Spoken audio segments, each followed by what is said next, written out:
सदा सत्स्वरूपं चिदानन्दकन्दं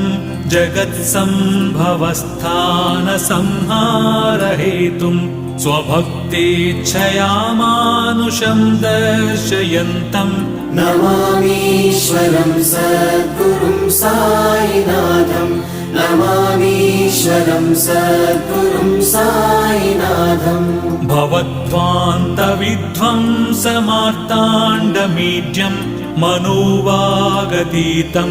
मुनिर्ध्यानगम्यं जगद्व्यापकं निर्मलं निर्गुणं त्वां नमामीश्वरं सद्गुरुं साईनाथं नमामीश्वरं सद्गुरुं साईनाथम् भवाम्बोधिमग्नार्दितानां जनानां स्वपादाश्रितानां